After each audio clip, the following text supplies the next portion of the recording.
This is the Galaxy S8, the phone Samsung is counting on to reignite our interest in smartphones, and also douse our memory of battery fires. I got to spend a little time with the S8 and came away feeling like it's a real upgrade. It makes last year's S7 look ancient.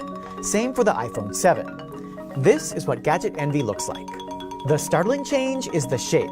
This AMOLED screen is long. The front is over 80% screen and pleasantly rounded to the edge. The benefit?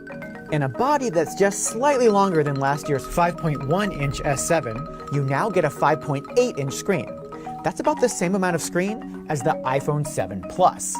On a bigger model called the S8 Plus, the screen is a giant 6.2 inches. Longer phones might stick out of your pocket, but they mean you can get more screen real estate without stretching your hands. Look at how much more of this web page we can see. There are some compromises. The home button is now buried inside the screen, which responds with a little jiggle. But the fingerprint reader has moved to the back of the phone, where you're gonna have to learn not to accidentally smudge the camera.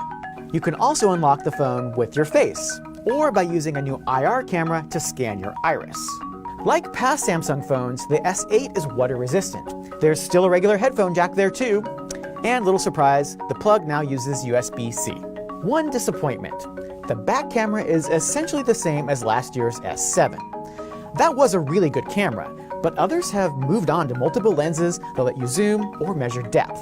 As enthusiasm for smartphones wanes and enthusiasm for talking speakers picks up, the Galaxy S8 is a little bit of both.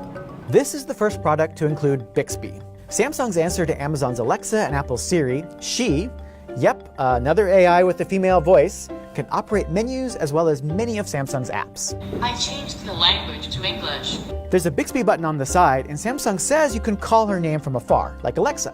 I didn't get to try too many Bixby functions, but Samsung is talking a big game. She even uses the camera to visually identify products and tourist attractions. Samsung has one other software surprise. The S8 can transform into a computer that works with a monitor, mouse, and keyboard. They've got a version of Android that looks like a desktop with resizable windows. Even apps like Microsoft Office have been modified to support it. So the big question, can we trust this thing not to catch fire like the recalled Note 7? This phone will go through Samsung's new 8-point battery quality system, but the company didn't offer further specifics. There's no word yet on pricing, but the phones go on sale in the US on March 30th and then hit stores on April 21st.